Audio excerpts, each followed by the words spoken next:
ಸ್ನಾನದ ನಂತರ ಈ 9 ತಪ್ಪುಗಳನ್ನು ಮಾಡಿದರೆ ದಾರಿದ್ರ್ಯ. ನೀವು ಮಾಡುವ ಈ ಸಣ್ಣ ತಪ್ಪುಗಳು ಸಂಪತ್ತಿನ ನಷ್ಟಕ್ಕೆ ಕಾರಣವಾಗಬಹುದು. ಮನೆಯಲ್ಲಿ ನಕಾರಾತ್ಮಕ ಶಕ್ತಿಯನ್ನು ಹೆಚ್ಚಿಸಬಹುದು. ವಾಸ್ತುವಿನಲ್ಲಿ ಮನೆಯ ದಿಕ್ಕುಗಳಿಗೆ ಮಾತ್ರವಲ್ಲದೆ ನಮ್ಮ ದಿನಚರಿಗೆ ಸಂಬಂಧಿಸಿದ ಕೆಲವು ವಿಷಯಗಳಿಗೂ ವಿಶೇಷ ಪ್ರಾಮುಖ್ಯತೆ ನೀಡಲಾಗಿದೆ. ನಾವು ಪ್ರತಿ ಕೆಲಸವನ್ನು ಹೇಗೆ ಮಾಡುತ್ತೇವೆ, ಹೇಗೆ ಜೀವನ ನಡೆಸುತ್ತಿದ್ದೇವೆ, ನಮ್ಮ ದಿನಚರಿ ಹೇಗಿದೆ, ಈ ಎಲ್ಲ ವಿಷಯಗಳು ವಾಸ್ತುವಿಗೆ ಸಂಬಂಧಿಸಿದೆ. ಸ್ನಾನಗೃಹ ಅಥವಾ ಸ್ನಾನದ ಕೋಣೆಯು ಮನೆಯ ಒಂದು ಭಾಗವಾಗಿರುತ್ತದೆ. ಈ ಸ್ಥಳವನ್ನು ದೈಹಿಕ ಶುದ್ಧಿಗಾಗಿ ಬಳಸುತ್ತಾರೆ. ನಮ್ಮ ಶಾಸ್ತ್ರದಲ್ಲಿ ದೇವರ ಕೋಣೆಗೆ ಸಂಬಂಧಿಸಿದಂತೆ ಯಾವೆಲ್ಲ ನಿಯಮಗಳನ್ನು ನಿಬಂಧನೆಗಳನ್ನು ಹೇಳಲಾಗಿದೆಯೋ ಅದೇ ರೀತಿಯಲ್ಲಿ ಸ್ನಾನದ ಮನೆಗೆ ಸಂಬಂಧಿಸಿದಂತೆಯೂ ಕೆಲವೊಂದಿಷ್ಟು ನಿಯಮಗಳನ್ನು ಹೇಳಲಾಗಿದೆ. ಸ್ನಾನದ ಮನೆಯಲ್ಲಿ ಮತ್ತು ಸ್ನಾನದ ನಂತರ ಮಾಡುವ ಕೆಲವು ತಪ್ಪುಗಳು ವಾಸ್ತು ದೋಷಕ್ಕೆ ಕಾರಣವಾಗುತ್ತದೆ. ಈ ವಾಸ್ತು ದೋಷವು ಮನೆಯಲ್ಲಿ ನಕಾರಾತ್ಮಕ ಶಕ್ತಿಯನ್ನು ಹೆಚ್ಚಿಸಿ ಮನೆಯ ಸದಸ್ಯರ ಮಾನಸಿಕ, ದೈಹಿಕ, ಆರ್ಥಿಕ ಯೋಗಕ್ಷೇಮದ ಮೇಲೆ ಪರಿಣಾಮ ಬೀರುತ್ತದೆ. ಕೆಲವರು ಸ್ನಾನ ಮುಗಿಸಿ ಸ್ನಾನದ ಮನೆಯಲ್ಲಿ ಕೊಳಕು ಸೋಪಿನ ನೀರನ್ನು ಹಾಗೆಯೇ ಬಿಡುತ್ತಾರೆ. ನಿಮ್ಮ ಈ ಅಭ್ಯಾಸ ನಿಮ್ಮನ್ನು ಬಡವರನ್ನಾಗಿ ಮಾಡಬಹುದು. ಬಾತ್ರೂಮ್ನಲ್ಲಿ ಕೊಳಕು ನೀರನ್ನು ಬಿಡುವುದು ವಾಸ್ತುವಿನಲ್ಲಿ ತಪ್ಪೆಂದು ಹೇಳುತ್ತಾರೆ. ಸ್ನಾನದ ಮನೆಯು ಯಾವತ್ತೂ ಸ್ವಚ್ಛವಾಗಿರಬೇಕು. ಪ್ರತಿನಿತ್ಯ ಶುಚಿ ಮಾಡಲು ಸಾಧ್ಯವಿಲ್ಲವೆಂದಾದರೂ ವಾರಕ್ಕೆ ಒಮ್ಮೆಯಾದರೂ ಕಡ್ಡಾಯವಾಗಿ ಸ್ನಾನಗೃಹವನ್ನು ತೊಳೆದು ಶುಚಿಯಾಗಿಡಬೇಕು.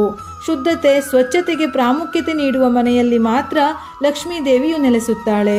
ನಿಮ್ಮ ಈ ಅಭ್ಯಾಸದಿಂದಾಗಿ ರಾಹು ಮತ್ತು ಕೇತುಗಳ ವಕ್ರದೃಷ್ಟಿ ಬೀಳುತ್ತದೆ. ಶನಿಯು ಕೋಪಗೊಳ್ಳುತ್ತಾನೆ. ಇದರಿಂದ ಮನೆಯಲ್ಲಿ ಧನಹಾನಿ ಉಂಟಾಗುತ್ತದೆ. ಕೆಲವರಿಗೆ ಸ್ನಾನ ಮಾಡಿದ ನಂತರ ತಲೆಯಿಂದ ಉದುರಿರುವ ಕೂದಲನ್ನು ಸ್ನಾನದ ಮನೆಯಲ್ಲಿಯೇ ಬಿಟ್ಟು ಹೊರಬರುವ ಅಭ್ಯಾಸವಿರುತ್ತದೆ. ನಿಮಗೂ ಈ ಅಭ್ಯಾಸವಿದ್ದರೆ ಅದನ್ನು ಹಿಂದೆ ಸುಧಾರಿಸಿಕೊಳ್ಳಿ. ಹೀಗೆ ಮಾಡಿದರೆ ಶನಿ ಮತ್ತು ಮಂಗಳ ಗ್ರಹದ ದೋಷ ಬರುತ್ತದೆ. ಇದರಿಂದ ನಿಮ್ಮ ಮನೆಯಲ್ಲಿ ನಕಾರಾತ್ಮಕತೆ ಹೆಚ್ಚುತ್ತದೆ. ನಿಮ್ಮ ಕೆಲಸದಲ್ಲಿ ಅಡೆತಡೆಗಳು ಎದುರಾಗುತ್ತವೆ. ವೃತ್ತಿ ಜೀವನದಲ್ಲಿ ಅಡೆತಡೆಗಳು ಪ್ರಾರಂಭವಾಗುತ್ತದೆ. ಕೆಲವರು ಸ್ನಾನಗೃಹದಲ್ಲಿ ಬಕೆಟ್ ಖಾಲಿಯಾಗಿ ಬಿಟ್ಟಿರುತ್ತಾರೆ. ಅವಶ್ಯಕತೆ ಇದ್ದಾಗ ಮಾತ್ರ ಬಕೆಟ್ಗೆ ನೀರು ತುಂಬಿಸುತ್ತಾರೆ. ಉಳಿದ ಸಮಯದಲ್ಲಿ ಬಕೆಟ್ ಅನ್ನು ಖಾಲಿ ಬಿಡುತ್ತಾರೆ. ಆದರೆ ಸ್ನಾನದ ಮನೆಯಲ್ಲಿ ಖಾಲಿ ಬಕೆಟ್ ಇಡಬಾರದು ಎಂದು ವಾಸ್ತುಶಾಸ್ತ್ರ ಹೇಳುತ್ತದೆ. ಅದರಲ್ಲೂ ಬೆಳಗ್ಗೆ ಎದ್ದು ಖಾಲಿ ಬಕೆಟ್ ನೋಡಿದಾಗ ನಿಮ್ಮ ಜೇಬು ಕೂಡ ಖಾಲಿಯಾಗುತ್ತದೆಯಂತೆ. ಅದಕ್ಕಾಗಿಯೇ ಒಂದು ಸ್ವಲ್ಪವಾದರೂ ನೀರನ್ನು ತುಂಬಿಸಲೇಬೇಕು. ಕನಿಷ್ಠ 2 ರಿಂದ 3 ಲೀಟರ್ ನೀರು ಬಕೆಟ್ನಲ್ಲಿ ಬಿಟ್ಟಿರಬೇಕು.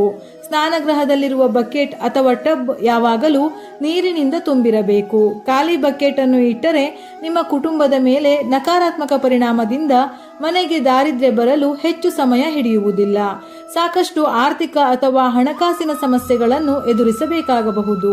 ಬಟ್ಟೆ ಒಗೆಯಬೇಕು ಎಂದಾಗ ಸಾಮಾನ್ಯವಾಗಿ ಪ್ರತಿಯೊಬ್ಬರು ಸ್ನಾನಕ್ಕಿಂತ ಮೊದಲೇ ಬಟ್ಟೆಯನ್ನು ಒಗೆಯುತ್ತಾರೆ. ಆದರೆ ಕೆಲವೊಬ್ಬರು ಸ್ನಾನದ ನಂತರವೂ ಬಟ್ಟೆ ಒಗೆಯುವವರು ಇದ್ದಾರೆ. ಸ್ನಾನ ಮಾಡುವ ಮೊದಲು ಅವುಗಳನ್ನು ತೊಳೆದು ನಂತರ ಸ್ನಾನ ಮಾಡಿ. ಸ್ನಾನದ ನಂತರ ಬಟ್ಟೆ ಒಗೆಯುವುದು ಸರಿಯಾದ ಅಭ್ಯಾಸವಲ್ಲ. ಸ್ನಾನವೆಂದರೆ ದೇಹ ಶುದ್ಧಿ. ಹಾಗಾಗಿ ವಾಸ್ತು ಪ್ರಕಾರ ಸ್ನಾನದ ನಂತರ ಕೊಳಕು ಬಟ್ಟೆಗಳನ್ನು ತೊಳೆಯುವುದು ದೇಹವನ್ನು ಅಶುದ್ಧಗೊಳಿಸುತ್ತದೆ. ಸ್ನಾನಗೃಹ ಯಾವಾಗಲೂ ಸ್ವಚ್ಛವಾಗಿಡಬೇಕು. ಇದು ನಿಮ್ಮ ಆರ್ಥಿಕ ಪರಿಸ್ಥಿತಿಯ ಮೇಲೆ ಪರಿಣಾಮ ಬೀರುತ್ತದೆ. ಆರೋಗ್ಯವು ಹದಗೆಡುತ್ತದೆ. ಕೆಲವರಿಗೆ ಬಟ್ಟೆ ಧರಿಸಿ ಸ್ನಾನ ಮಾಡಿ ಸ್ನಾನದ ನಂತರ ಒದ್ದೆ ಬಟ್ಟೆಯನ್ನು ಸ್ನಾನದ ಮನೆಯಲ್ಲೇ ಇಟ್ಟು ಹೋಗುವ ಅಭ್ಯಾಸವಿರುತ್ತದೆ. ನೀವು ಕೂಡ ಅದೇ ರೀತಿ ಮಾಡಿದರೆ ಈ ಅಭ್ಯಾಸವನ್ನು ಹಿಂದೆ ಸಂಪೂರ್ಣವಾಗಿ ಬಿಟ್ಟುಬಿಡಿ. ಈ ತಪ್ಪಿನಿಂದ ಸೂರ್ಯ ದೋಷ ಬರುತ್ತದೆ. ಜೀವನದಲ್ಲಿ ಗೌರವ, ಘನತೆಯ ಕೊರತೆ ಉಂಟಾಗುತ್ತದೆ. ಇದರ ಹೊರತಾಗಿ ವಾಸ್ತುವಿನ ದೃಷ್ಟಿಯಿಂದ ಸ್ನಾನಗೃಹದಲ್ಲಿ ಒದ್ದೆ ಬಟ್ಟೆಗಳನ್ನು ಬಿಡುವುದು ಸರಿಯಲ್ಲ. ಸ್ನಾನಗೃಹದಲ್ಲಿ ಎಂದಿಗೂ ಕೊಳಕು ಬಟ್ಟೆಗಳನ್ನು ಇಡಬಾರದು. ಒಂದು ವೇಳೆ ಇಲ್ಲಿ ನೀವು ಕೊಳಕು ಬಟ್ಟೆಗಳನ್ನು ಇಟ್ಟರೂ ದೀರ್ಘಕಾಲದವರೆಗೆ ಅಲ್ಲೇ ಬಿಡಬೇಡಿ. ಸ್ನಾನಗೃಹದಲ್ಲಿ ಇಡಲಾಗುವ ಈ ಕೊಳಕು ಬಟ್ಟೆಗಳು ನಿಮ್ಮ ಜೀವನದಲ್ಲಿ ಸಮಸ್ಯೆಗಳ ಸಂಖ್ಯೆಯನ್ನು ಹೆಚ್ಚಿಸುತ್ತದೆ.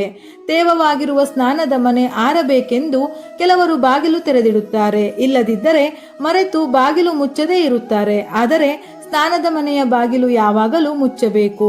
ಸದಾ ಬಾಗಿಲು ತೆರೆದರೆ ನಕಾರಾತ್ಮಕ ಶಕ್ತಿ ಮನೆಯೊಳಕ್ಕೆ ಬರುತ್ತದೆ.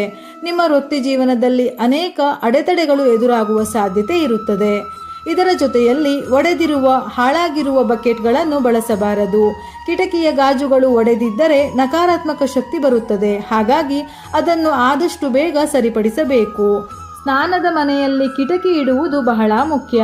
ಒಳ್ಳೆಯ ಬೆಳಕು ಗಾಳಿ ಇದ್ದಷ್ಟು ಒಳ್ಳೆಯದು. ಇದರಿಂದ ನಕಾರಾತ್ಮಕ ಶಕ್ತಿಯು ಹೊರಹೋಗುತ್ತದೆ. ಅಲ್ಲದೆ ಕಿಟಕಿಯು ಪೂರ್ವ, ಉತ್ತರ ಅಥವಾ ಪಶ್ಚಿಮಕ್ಕೆ ಮುಖ ಮಾಡಿದಂತೆ ಇದ್ದರೆ ಒಳ್ಳೆಯದೆಂದು ಹೇಳುತ್ತಾರೆ.